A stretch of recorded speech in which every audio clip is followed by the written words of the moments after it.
Hai semuanya, ya hari ini gue bakal coba mereview salah satu reksadana produk dari Ciptadana Asset Management, yaitu adalah reksadana cerdas.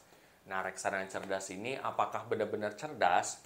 Apakah mencerdaskan bangsa? Atau mungkin memang di dalamnya kurang begitu bagus. Nah, di sini balik lagi adalah personal opinion gue. Bisa baik, bisa buruk juga, tapi balik lagi ini adalah keputusan gue, bukan harus kamu pasti ikutin. Buat teman-teman semua yang penasaran, simak videonya sampai habis. Jadi ketika kita mau bahas soal reksadana, gue kalau mau nge-review itu gue ngelihat dari beberapa aspek ya teman-teman. Yang pertama itu adalah reputasi.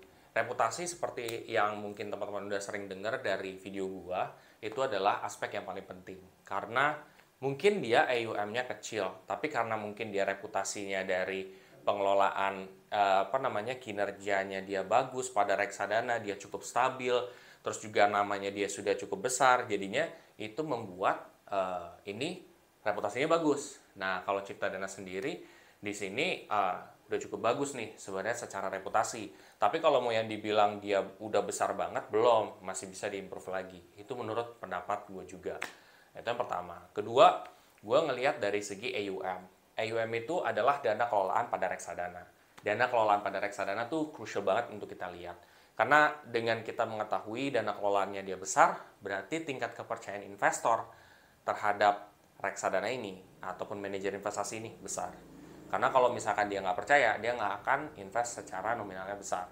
Nah, di sini dibuktikan dia sudah 100 miliar lebih, 104 miliar lebih berdasarkan data saat ini.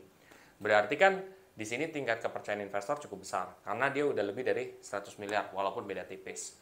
Ya, tapi ini udah cukup baik ya. Artinya cukup besar lah kepercayaannya. Yang ketiga, gue juga ngelihat daripada kinerja masa lalu. Jadi kinerja masa lalu itu gue lihat nih, apakah reksadana ini cukup stabil nggak ketika dia memaintain 1, 2, 3 tahun daripada growth-nya dia. Nah, ternyata setelah gue amati di 1 tahun, 2 tahun, 3 tahun itu growth-nya gede sekali ya. Menurut gue, jadi di tahun pertama dia kecil, tapi di sekitar 6%-an sekian untuk reksadana saham kecampuran ini ya, itu 6 sekian persen. Tapi ketika lo lihat 3 tahun itu tuh udah 48 persenan. Berarti kan artinya dia per tahunnya itu nggak stabil 6, sekian persen, tapi itu ada yang mungkin 10%, ada yang berapa, sehingga total-total ya mungkin 38 40-an sekian persen gitu berdasarkan kinerja masa lalu ya. Artinya kan di sini dia dalam pengelolaannya cukup stabil dan itu dia cukup naik. Jadi itu suatu hal yang positif juga sih ya. Lalu kita bisa lihat lagi dari minimum investasi. Jadi minimum investasinya di sini juga 100.000, di mana teman-teman yang nggak punya banyak duit juga bisa untuk mulai dulu gitu ya. Misalkan nyisihin 100.000, kamu nggak mampu misalkan 100.000 per minggu, kita coba per bulan ya. Teman-teman jadinya ada aktivitas untuk tetap konsisten. Jadi nggak usah mikirin kayak, wah gue pengen dapat untung kayak puluhan persen, gue pengen dapat jutawan atau miliarder.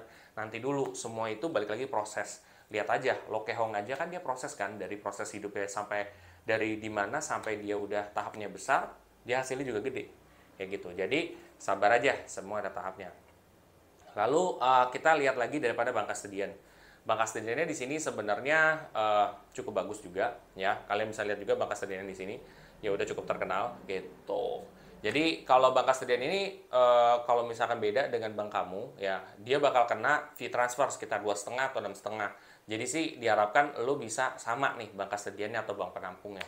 Jadi supaya tidak kena ya biaya penjualan gitu ya, atau mungkin kayak jatuhnya fee transfer, bukan biaya penjualan, fee transfer. Oke, sebenarnya ada satu lagi yaitu top holdings ya. Top holdings itu sebenarnya penting banget kita untuk lihat ya. Top holdings itu untuk lihat isi dari reksadana ini apa sih. Cuman kalau buat teman-teman yang masih pemula nggak harus lihat seperti itu ya. Karena tujuan kamu berinvestasi di reksadana itu supaya kamu bisa lebih santai kan. Nah, itu tugasnya manajer investasi. Makanya yang paling pertama lo harus lihat itu reputasi dia.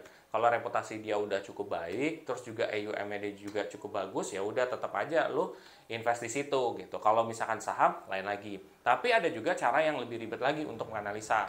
Mungkin kalau misalkan lo mau lihat biaya manajemen atau expense ratio juga bisa. Ini sekitar 3,5 persenan secara maksimal ya. Dan ini kalau reksadana yang resiko tinggi menurut gue wajar. 3 persenan sekian itu sangat wajar karena pengelolaannya itu butuh extra effort.